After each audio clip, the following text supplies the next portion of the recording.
and she is handcuffed but bent over, stark naked. So I walk into her arse. I got to his cabin. He'd taken like 3 chairs. He had a painting from the art gallery. Worst case is you go to prison. Yeah. And is having a shag worth that? I don't think so. Have you ever heard of prostitution taking place on cruise ships? Yeah. Really? Wow. Yeah, it's a good side hustle. The Sail Away Uncensored Cruise Podcast. Can you share with us how you first became interested in working on cruise ships? Yeah, so I was at college training to be a beauty therapist, getting my massage degree.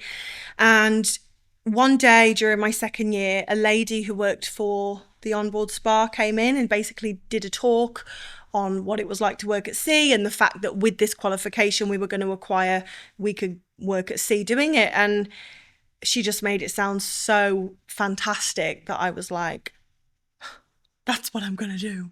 I had no idea what I was going to do. So for me, I was like, thank God, now I know what I'm going to do. So I finished my qualification. I worked in the spa for a little bit, or worked in a spa for a little bit on land to get some experience, and then started working on ships in the spa. And I went on with the intention of doing it for 1 or 2 years, and 10 years later. And are you still in the spa? No. So I started working in the spa as a therapist, Yeah. and then I moved to the shops, and then I became a shopping ambassador for a bit. So And those are the 3 jobs that I've done on board ships. And is that better than working in the spa? Yes. Yeah. Yeah. No crusty feet to deal with? No crusty feet, no vomit, no. Yeah, just there's a lot of things that go on in the spa. So yeah, shops are better. Yeah, they definitely sound it. As someone that has worked on cruise ships myself, Yeah. I know about the anxieties that set in Yeah. when you're a crew member. Why don't you talk to us about that? What, like before you go on Yeah. board? Yeah. It's well, I think it's completely normal to be anxious. I mean, if you get a new job on land, you're literally just getting a new job. Yeah. Whereas when you get a job on a cruise ship, you're leaving your family, you're leaving your friends, you're going to live on a ship in a cabin with someone who's probably from the other side of the world. You also have a new job. Like, it's just a complete 180 of your whole life. So there's a lot to be anxious about. It's okay, to be anxious. But like, I was probably most anxious about public speaking. So when I went to train to work in the spa in Watford in London, I was there for 2 months, and we had to practice public speaking, and I'd never done that before. So I think that was my biggest anxiety, because I had visions of having to do seminars in front of like 500 people, and I was like, oh my God, how am I going to do this? And then obviously sharing a cabin with someone, that was something I was a bit anxious about. Yes. I think the way I've described it to you is when you join a new ship, it's like starting a new job on land. Like, you're basically starting a new job every time, because it's a new crew. Yeah. Like, the people at the top have their own standards and how they Yeah. like things done. Yeah. And you have to constantly adjust Yeah. to that crew. Well, on my first ship, we actually had 9 managers in 6 months in the spa. There was one person ended their contract, another one got transferred. Like, it just, so 9 managers in 6 months. And of course, every manager wanted things done slightly differently. So you just kind of like settle a little bit, and then there'd be a new management, and you were like, oh, everything I've learned, I can throw out the window, because now I need to adjust to a new style of doing things. So it's a lot. It is a lot. Do you still get nervous? No, I mean, yes, but nowhere near as much as I did in my first few contracts, because I've done it and I know that I'll be fine. And, worst case scenario is I come home, which it's never been the case. But One of the most challenging things about working on a cruise ship is your cabin mate. yeah, it can be. So what is the worst experience you've had with a cabin mate? I'd probably say it was a girl that I lived with on my first contract.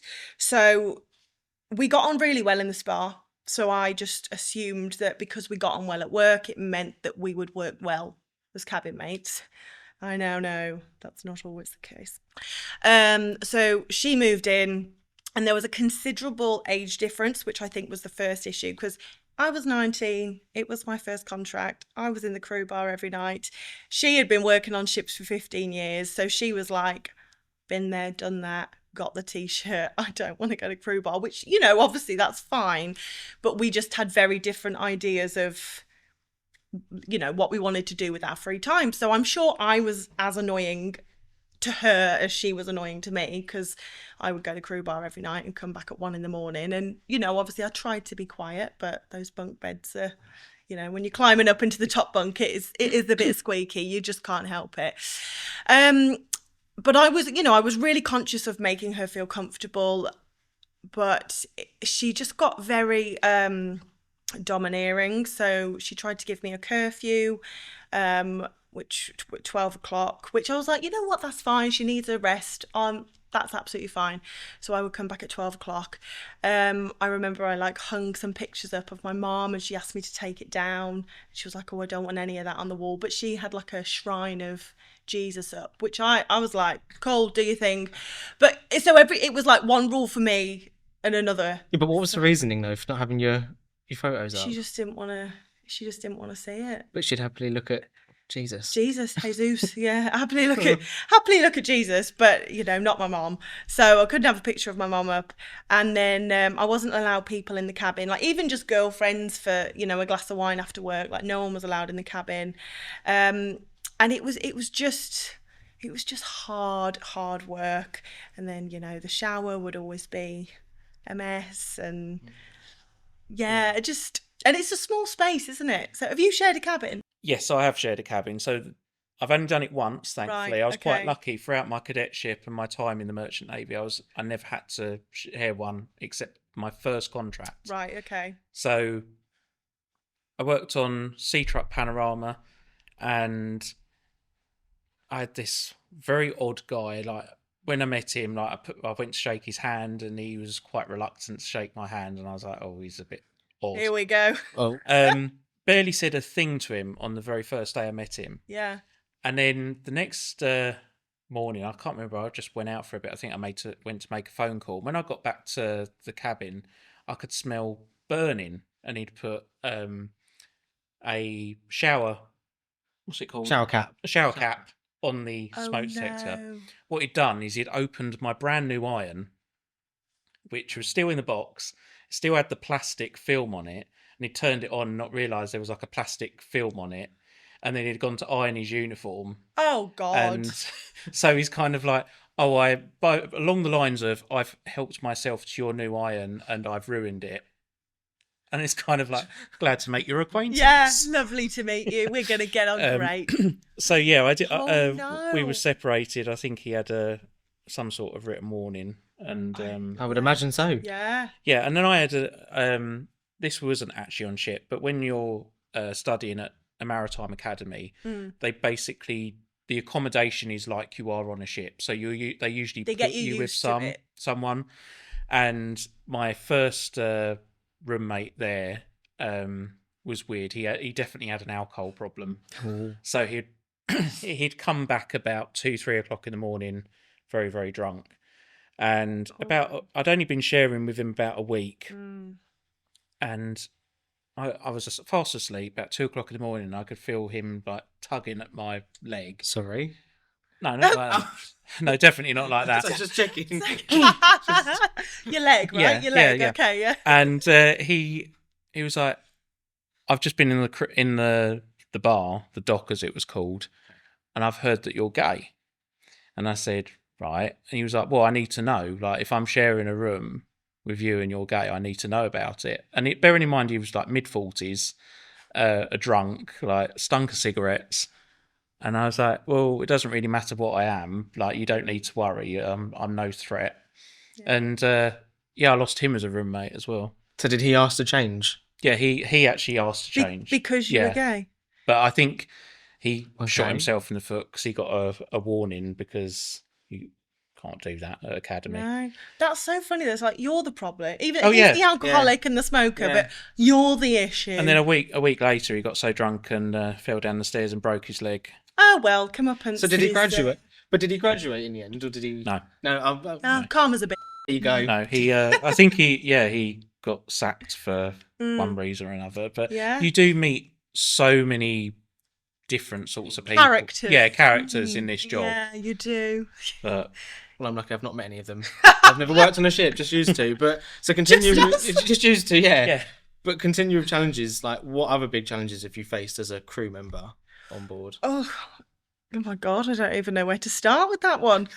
You know what? I would say the hardest thing about working on a ship is the goodbyes, for me anyway, because when you're with these people every day and you create such strong bonds with people, but they might be from China or Brazil or Argentina or wherever. So when you finish your contract or when they finish their contract, it really is like Goodbye. have a nice life. Yeah. Might never see you again. Thanks. Yeah.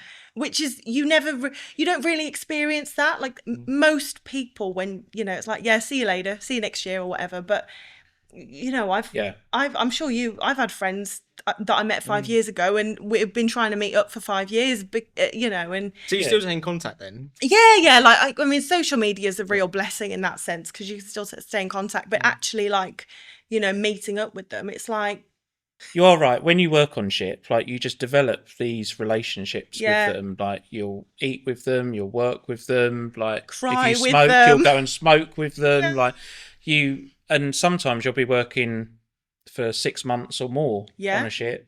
And when you say goodbye, it really is goodbye. Yeah. But when you meet your fellow crew members, like for the both of you, like, do you get an instinct whether you're going to like them or not? Have you ever met with them and gone, not going to like you? Oh God, yeah. Oh yeah. Do you have that? When you meet someone and you're like, you just know. You just know. I certainly have it with cruise bloggers. Yeah. Oh God, they hate me. Join the club. No, but yeah, definitely. Like, and don't get me wrong, I have been wrong before. Like, I've made a snap judgment. I've been like, oh. Yeah. Actually, one of my best friends now, actually, I didn't like her at first. Oh, really? And she didn't like me at first. And then we got put on the same ship. And I was like, you're all right, actually. So I have been wrong. But generally, I know within the first day whether I'm going to like someone or not. So what's the most common reason for a crew member to be booted off or fired? Alcohol. That's the most common reason. Because it's so easy. Because the drinking limit is 0.05. And actually, I believe it was lowered like a few months ago. So it's even less now, which is like one beer. Obviously, it depends on your size, but equivalent of one beer. What's your opinion on it, though? Should it be teetotal for a crew? Or should crew be allowed to drink on their off time? You know what? That's a really difficult question because obviously the reason there is a drinking limit is for the safety reasons. A ship can go into an emergency at any point. So if all the crew are absolutely bladdered, when the ship goes into an emergency, it's not going to go too well. So you understand why the drinking limit is in place. However, why are they serving alcohol? Like and so many people do go over it. I mean, because you can, because drinks are cheap and that's the other thing. Like drinks are really cheap in crew bar. So it's like, we're not supposed to go over one beer, but then I can have a vodka and Coke for £1. So when they get booted off for it, how often are they checking up on crew then? Well, this is what I say to people. If you can handle your alcohol, you'll be fine. Like if you go to crew bar, you have a few drinks, you have a nice time, and then you go straight back to your cabin, you will generally be absolutely fine. But like if you're going to get mouthy, or if you're going to start a fight, or if you're going to go wandering around the ship when you're drunk, then security are going to have no choice but to pull you in and breathalyze you. So really it's only if you cause trouble that you're... So they won't randomly breathalyze you? They do on some cruise lines, but it's never really happened on the ships that I have heard of that before, but generally it's only if you're causing trouble because again, you make really good connections with people, especially if you're on a smaller ship. You get to know everyone. So like I've always been really good friends with the people in security. So the last thing they want to do is say, I know we're friends, but I now need to breathalyze you and you're definitely going to be fired because you're So it's a tricky one. You almost need to be ready for duty at all time. Oh, because if there's an emergency, it's the crew that are going to be getting passengers to the lifeboat stations. Yeah. And when I was on the ferries, like they were dry ships, so there was absolutely zero tolerance to alcohol. But on Morella, there wasn't that policy. But you know, 1 or 2 beers is fine if you're on Yeah. duty like 5-6 hours later and you can perform your duties. Yeah. But you know, if they got a whiff that you're even tipsy, you'd be tipsy and incapable of performing your duties, then you'd be getting off at the next stop. Yeah, pretty, because that's what it comes down to. It's like, well, you're putting potentially everyone at risk because you're drunk. But then you work so hard when you work on a cruise ship that I don't think teetotal is the answer.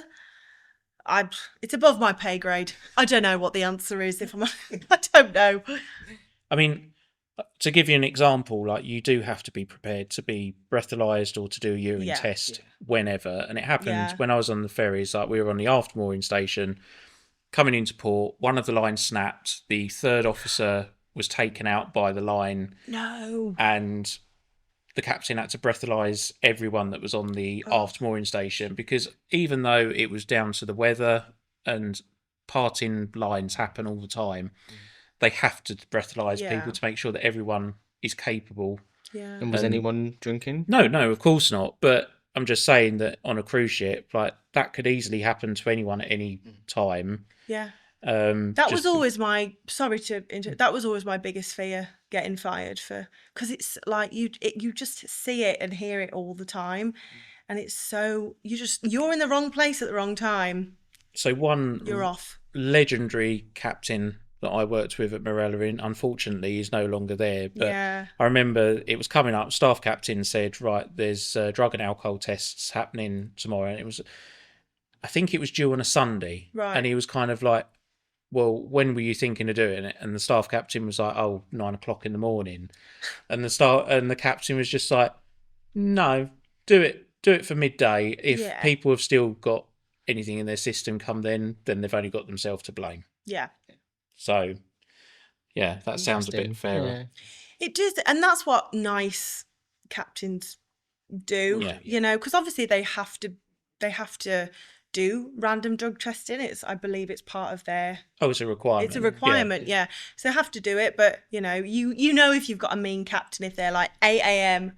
drug and alcohol. They're trying to catch you out. At that they're point. trying to catch you out, and you know, I have heard of it where on some ships security will literally stand outside the crew bar and will like wait for people to come out, knowing that some of them will be drunk, and that's not fair. That's not fair, because it's like, well, if you're gonna, if you need to be able to let off steam. Like you're working away. Obviously, you can't be rat-arsed. Like you can't do anything that's jeopardising safety. Yeah. You've got to be able to let crew unwind and relax for a couple of hours in a bar. Yeah. No, you have, and they're really just doing themselves a disservice by being overly strict on that, because it ruins the morale of the crew, which in turn ruins the passenger to crew experience. The passengers don't have, and I'm not saying it's all because, you know, it's all correlated to alcohol consumption, but I just mean like if the cruise line are relaxed with the crew and accept that the crew members actually need to have a life outside of work, then ultimately they're going to be better at their job, and the passengers are going to have a better experience and want to cruise with that cruise line again, you know? Absolutely.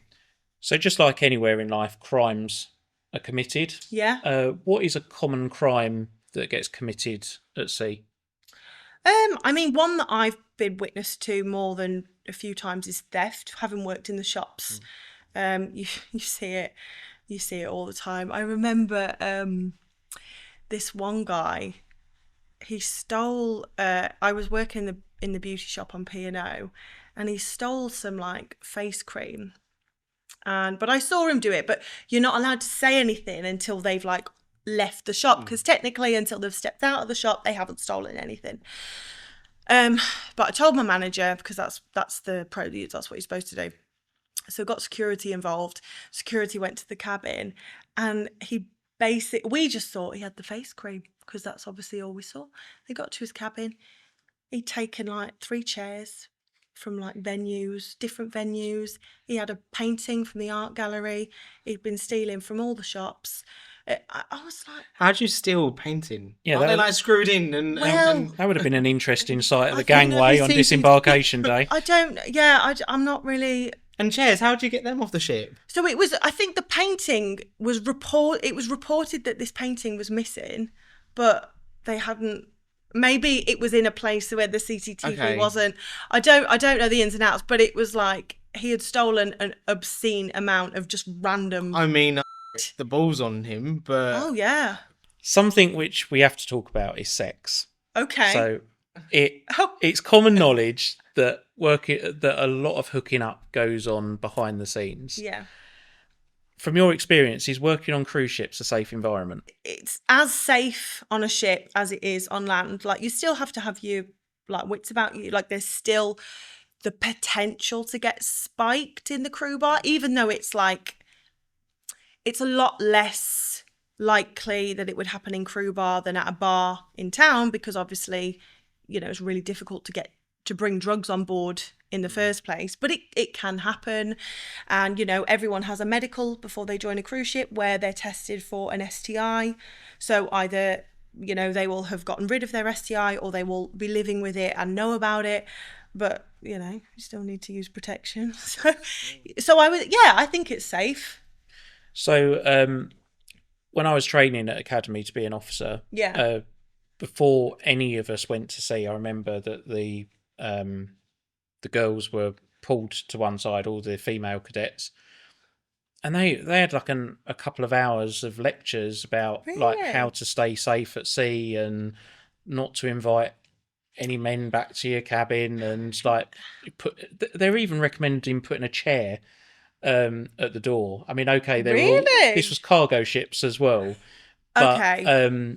yeah, it can be a very dangerous environment. I think cargo ships is a different kettle of fish. I've never worked on a cargo ship, but I know people who do work in that environment. Very male, you know, dominated. What's the word? Male dominated. Male dominated environment. So I do know a story, because a lot of women who are on cargo ships are usually like cleaners.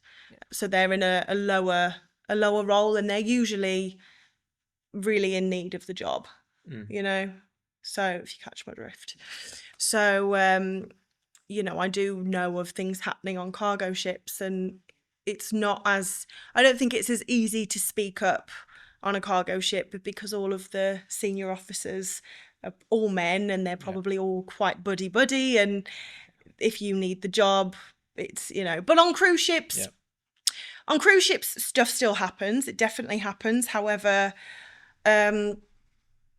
I have never, you know, myself, I've always been all right, and people I know have generally been okay. But no, I think you just have to have, you know, your wits about you. Like, don't go to crew bar and get paralytic, and, you know. And also, I think if you are a woman on a ship and a guy is making, you know, unwanted advances, you just need to be straight. And I think a big problem is when girls are like, oh, no, stop. And I'm not blaming the girl, but I do think, like, don't be coy about it. Like, if someone is doing something that is actually making you uncomfortable, and this goes for like men and women, you have to be firm, because as well, on a cruise ship, everyone's from everywhere, different cultures. You know, some cultures are more persistent than other cultures, more intense, you know, maybe more, you could say more romantic and make gestures and stuff than other cultures. So you do see things that you might think, holy moly, this is crazy. But to them, that's normal. So you just have to be firm. If you're saying no, you have to say no. And I have seen that a few times where girls and boys have been like, oh, stop it. Yeah. But don't stop. You know, it kind just of teasing them. them. So then they carry on because they're trying to like read between the lines, and then, you know, and then it's like, oh, he's harassing me. And it's like, well, have you actually, and yes, okay, you shouldn't have to, but also it's just a tricky life, situation, isn't it? isn't it? It's a tricky situation. Like, yes, you shouldn't be put in an uncomfortable position, but also just deal with it. Just say like, no, I'm fine. I don't want it. Have you ever known of a cry rape situation on any of the ships you've worked on? Yeah, I have. I don't really want to go into it. That's fine. But yeah, I have. Sometimes it's like between crew members, sometimes it's crew members and passengers, and that's a big reason why, you know, they say like passengers and crew, you know, shouldn't. Yeah, I watched one of your videos where you actually reference, I think it was when you were training, and they said about a situation where you had a crew member and a passenger get involved with one another, and then you had explain that. Yeah, one. so basically, you know, they get involved, they're having a bit of fun, and the passenger thinks it's more than just a bit of fun, and, you know, she gets her hopes up, and the crew member's like, oh no, this, you know, it's just a bit of fun. So then you know, one of the parties feels embarrassed, so they cry rape, and which is obviously completely disgusting, and, you know, no one should ever say that they have been raped if they haven't been raped. But and that's a big reason, because it's like, you know, let's say if you're a crew member and you sleep with a passenger, it's not necessarily only your job that's at stake. Like, I've known crew members go to prison because they've, you know, the person that they've slept with has, you know, been embarrassed or offended that they didn't want more, so they've cried rape, and authorities get involved. And really, the best case, if people find out, is that you lose your job, and that's it. The worst case is you go to prison. And is having a shag worth that? I don't think so. It amazes me though that it goes on, and I would imagine that it goes on because so many crew members are getting away with it. If it was common knowledge that crew were sleeping with passengers and they were constantly getting caught, word would get around and they wouldn't do it. Yeah. But having worked as an officer on a ship, I know that there's thousands of cameras all over the ship, and it amazes me that they're not caught. Yeah. The thing is, although there are thousands of cameras, there are thousands of cameras, and like they'll have a huge security room in the ship, but you can't show thousands of screens. No, you know, that they'll obviously have the main areas up, like the atrium and stuff, but they're not going to have like cabin hallways. On up. I agree with that. So unless they're looking for it, unless someone reports it, they're not going to go looking for it. So really, if you're going to someone's cabin, you just have to make sure no one sees you, I would imagine, and then, you know, no one's going to go looking for it, are they? Unless, you know, something goes wrong and someone reports it. But so I would assume that's the reason that it goes on, and, you know, people get away with it, because it would just be impossible to watch it all the time. Watch it, you know, and it's like, who's got time for that? Just looking out in case someone wants to have sex with a passenger. Like, so what is the most bizarre sexual story you've ever heard on board? So it was one of my cabin mates, and so they were sleeping together, and me and my cabin mate had a, you know, good relationship. So if she wanted to have him over, she was like, "Can you leave?" And I was like, "Yeah, I'll leave." So I left. Went to the crew bar for a few drinks with the spa girls, and I came back. And I was like, oh, it's been like 3 hours. They'll, you know, surely they'll be done. And I walk in, and she is handcuffed to the top bunk, but bent over, stark naked. So I walk into her ass, and I'm like, oh my God, what's going on? And she was like screaming my name. She was like, you have to unlock me. Like, she was left there. He'd gone to crew bar. Sorry, I left that. So I went back to the cabin because I saw him, and I was like, oh, they're done now. He tied her up and left it. He was done. He was done. Yeah. So that was a bit bizarre. Did they have another encounter? They did. Apparently it was like some like game. I think he was the only one in on the game though. Sounds like a bloody And me, boring game to unfortunately. me. But I was like, oh, Being handcuffed to the bed and just left to just wondering. left for you Yeah. to Your come and roommates, save yeah. them. I was like, oh, where's the key then? Do you have the key? Was it easy accessible? It to was the key? yeah. or- I had to rummage around a bit, but I was like, So what happened with that guy afterwards, though? Did you ever bump into him again and kind of yeah, have I that was awkward like, conversation? Oh, hello, and he was like, hi. I was like, yeah, I wasn't a fan of him, but Okay. of course, it's none of my business, is it? No. He's not someone I would choose to Be locked up with? be. Yeah. Don't lock me up. No, I'm all right. Have you ever heard of prostitution taking place on cruise ships? Yeah. Really? Wow. Yeah, it's a good side hustle, good money maker. Are you serious? Crew with crew or crew with passengers? Both. Really? Both, yeah. So it happened. Well, it happens in the spa. Not every spa on cruise ships. Okay, I don't want people going on a cruise and Thinking being they're like, getting a "Oh, happy ending." hey up." It's not. Literally though, I really don't. You're booking for your Thai poultice massage. They're like, "Oh, I'm gonna get lucky now." No, it's not every spa. It's not every therapist, but there were a few therapists that would always get tipped quite a considerable amount, and I was always like, I think I'm a pretty good masseuse. Like, why am I not getting these kind of tips?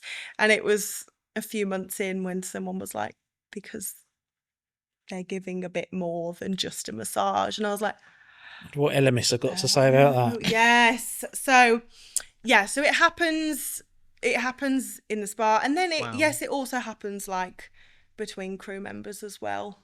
So I'm shocked. I'm very surprised. at yeah, that. I know. I don't know where they find the time, honestly, but they do. Okay. Yeah. One misconception there is about working at sea is that everything is paid for. You don't have Right. to spend a penny, but that's not quite how it works, is it? You do have to pay for You do a few have to pay things. for some things, like the big things like rent and food and all of that, you don't have to pay for. However, on most cruise ships, you have to pay for internet. I think Virgin Voyages is the only cruise line that gives free internet. So internet. On some cruise lines, you have to pay for water. So they have... I know. So they have this thing. I love that you I'm really I'd love to shocked take a at guess that. at what cruise line this So is. you can't... Oh, it's a lot. It's a lot of them. Oh, really? It's not just one? Oh, no, it's a lot of them. Not... Now they're bringing in like water machines. Yeah. So you can go up and just like fill your water bottle up. But for the first 5 years that I was on cruise ships, like they have this thing called Water Day. So let's say every Monday, they would get thousands of plastic bottles of water delivered to the ship. And all the crew members would line up and you'd buy like, I don't know, 12 2-litre bottles of water that would last you for the week. Because you can't drink the tap water or the shower water or, but yeah, so you have to buy what it's not much, like it's, Yeah. I don't know, $1 for 6 bottles of water. But yeah, the fact that you have to buy water was pretty but on most, I think they're, easing it in. I think that's outrageous. Yeah, they've realised that it's a Yeah. basic human necessity and Yeah. they should probably But give it for free. But it even annoys me as a passenger. Like, I've said it for years. Like, it annoys me that cruise lines do charge for bottled water, and the amount of Yeah. times there'll be a drinks package, and they'll find a way of excluding bottled water from it, It's like, and it's right, okay. a basic necessity. Yeah. Yeah. It's always confused us. It is, and that was another thing I liked about Virgin as well. So obviously water was free for crew, but also the passengers you get 2 things of water in your room, and you get it topped up as much as you want. So water's, I'm like, yes, you should get water included in your cruise. Yeah. Yeah. So as a crew member, what is the best cruise line to work for? Virgin Virgin all the way? without a doubt. Why? Why? Oh gosh, how much time have we got now? I think a big thing is the culture on board. They've done a fantastic job of nurturing a really good culture.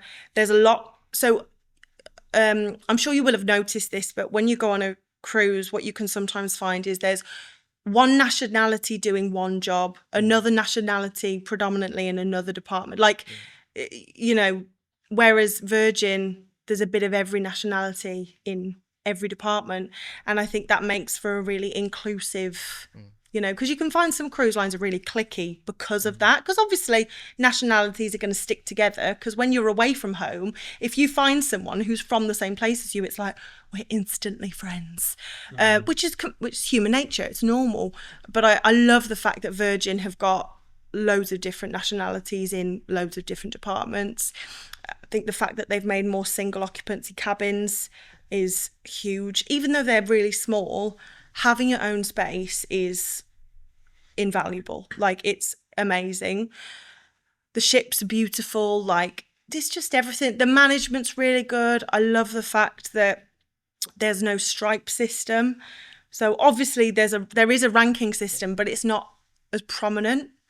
And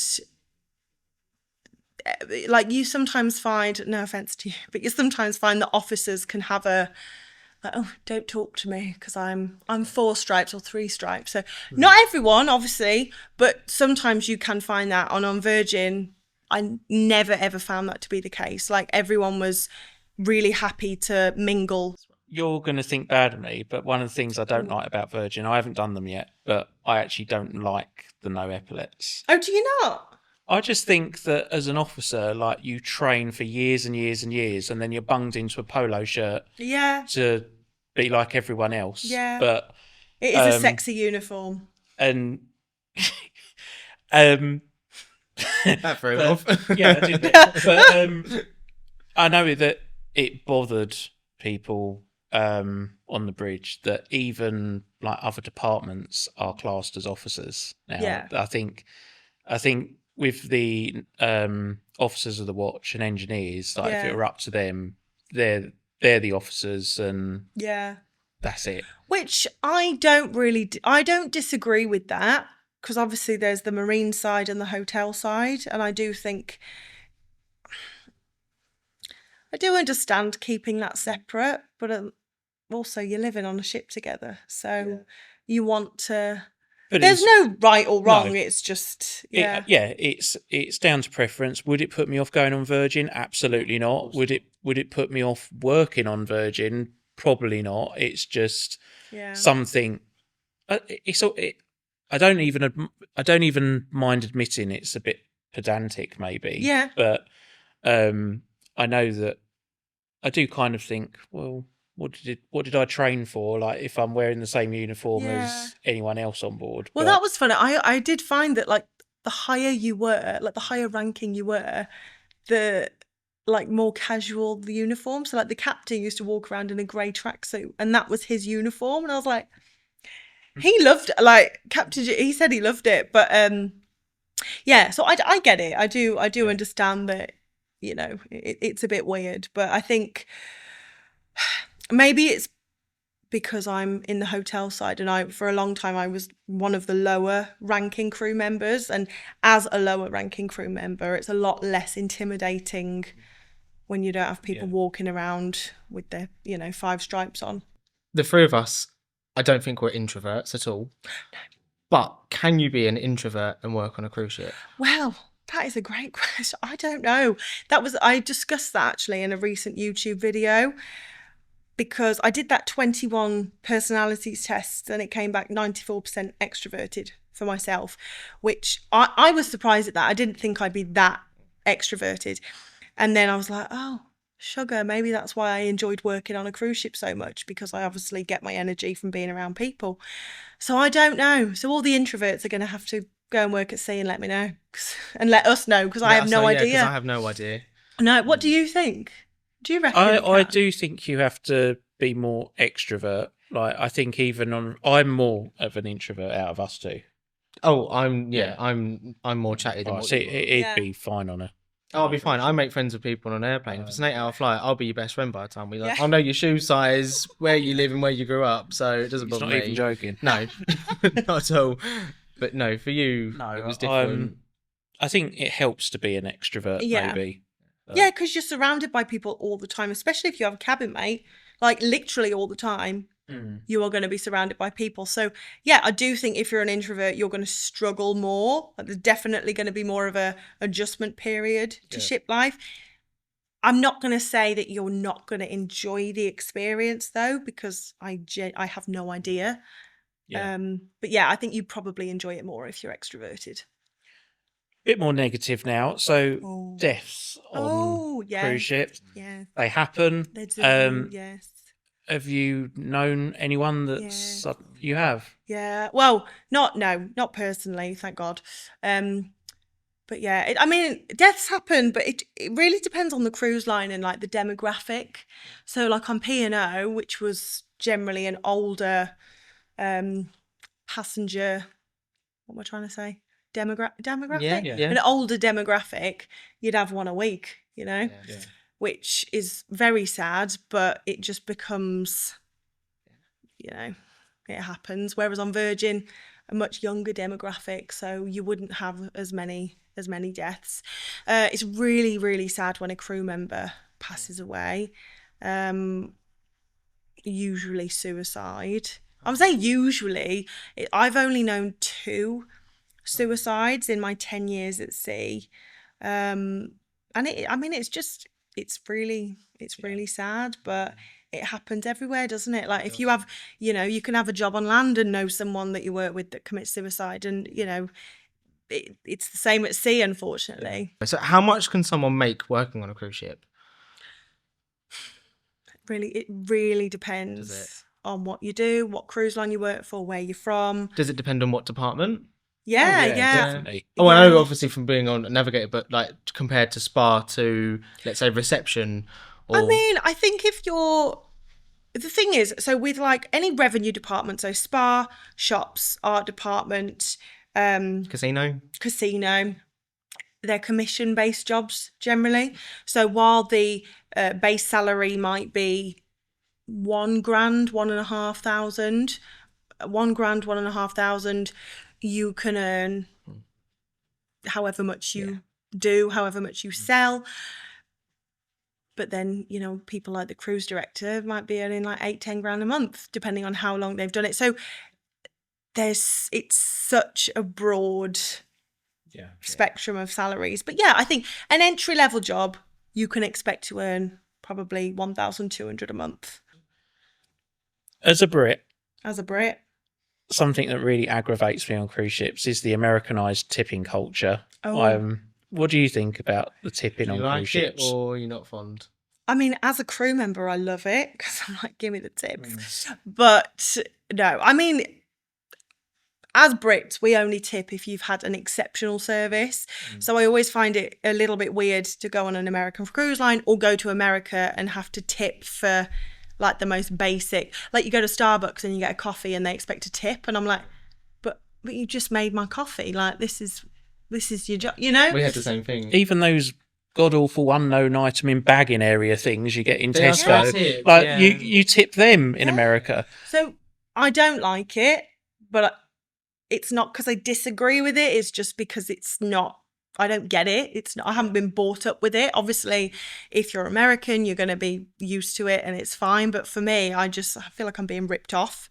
Well, you are. The reason I'm against it is because I feel like the customer is being charged twice. Yeah. And what a lot of Americans, because we've debated this with American passengers before, because they think that Brits are so tight with their money, etc. It's and not I'm just tight though, but it's the point. Why are you happy paying twice? Like you've paid for your cruise fare, and then you get on board and you're finding out that the cruise line are underpaying their staff and they're adding tips to your onboard account every day, and then at the end of the cruise they're cheeky enough to still leave you an envelope on your pillar for more tips. What we're trying to explain to them is that, like in our culture, is that we expect to pay the employee fairly to not have to make it up in the tip. It's the duty, in our opinion, it's the duty of the company to pay staff fairly. It absolutely is. And going back, that's what I like about Virgin, is because although the initial cruise price is a bit higher, you're not expected to tip on board because everyone's like paid fairly. But yeah, I think it is a weird one. I don't love it, but it's just... You're not going to say no to free money, are you? Absolutely. No, especially no. I'll take it. But what I have noticed, Americans and English, and obviously you can't tar everyone with the same brush, but let's say me, I'm English, I've saved £2,000 to go on holiday. I'm going to go on holiday, and if I spend 1,500 and I've got 500 left over, I'll be like, got 500 left over. Amazing. That can go towards my next holiday. Whereas I found that Americans, they're like, I've got 2,000 to go on holiday with, and by God, I am going to spend 2,000 on my holiday, and I'm not going to come back with a penny. And again, there's no right or wrong, but it's just a different mentality. So you do find that Americans spend more on cruises just because of that mentality. Yeah, I'd agree with that. I completely agree. Yeah. What is the most boring and tedious job that you've ever done on a cruise ship? Like, is That there I've ever done? Yeah. Is there a certain role that you have to do that you just really don't like? Oh, probably lift duty. Lift duty. For Lift drills? duty. No. So this is on embarkation day, and Oh, yeah. I know what you mean. you have to stand in the lift and press the button and say, hello, welcome on board. Where do you want to go? The buffet's up there, the toilets are here, answer their questions or whatever. But I mean, you literally going up and down in the lift for 2 hours until someone replaces you, and that is Soul destroying, I'd imagine. That is soul destroying. There's most jobs, crew drill, that's fine. Like most jobs, I'm fine with. Lifeboat duty, all good, but lift duty, I'm like, I hated drills. shoot me now. I didn't love drills, but I'd do a drill over lift duty. Maybe they're a bit different, but on the bridge, they're always tense, and I swear they'd never ever go completely to plan, which I guess is the idea of a drill. Yeah. Like you make mistakes in a drill so you don't in the real life event. But yeah, I was never a fan of drills. No. The best drills were on Disney. Oh, really? I was on Disney, I was like, wow, okay, everyone would actually live if something happened. Oh, what on was Disney. it efficient? And Oh my God, everyone knew what they were doing. It was seamless. It was fantastic. I have never done drills where everyone has known what they're doing. Just on Disney quickly. Yeah. So I've heard stories from other people we've spoken to that it's obviously a really good company to work for. Yeah. But how strict are they on board? Are they quite fussy with how things are done? Yeah. And yeah, they are, because they've obviously got a huge brand to protect. However, I loved working on Disney, which I thought I'd really struggle going from Virgin to Disney. I was like, this is going to be a culture shock and a half. But it was actually fine. I think if you're happy to follow the rules, you'll be fine. It's for people who are a little bit like want to push the boundaries, and then they're going to struggle, because it's just not tolerated on Disney. Like you'll get told off, or you'll get fired or whatever. But the management on Disney is fantastic. They're very conscious of who they promote, and some cruise lines, I find that they'll promote someone because they're good at their job. But to be a manager, yes, you have to be good at the job, but if you're going to be managing people, you have to be able to work with people. And a lot of people are promoted to manager who have no people skills. You'd be surprised. So what I loved about Disney is that I would say 90% of people who were in senior positions, yes, they were great at the job, but they also they were also able to manage people, which, I know it sounds like a given, but it's not. do they make you do the Disney point? Yes. Is that an actual thing? It's the hand, or is it the two fingers? It's the two fingers. Yeah. I preferred the hand, but it's either or. But I didn't know if that was actually real, yeah, and many people no, do it. it's, So it's it is a real oh wow, thing. okay. Yeah, but it is wonderful, and they treat their crew really well. Like if you work on a Disney cruise line, you get really good perks. I think you get like free entry to Disneyland and stuff like that. So yeah, I really enjoyed my time with Disney. So when is your next contract?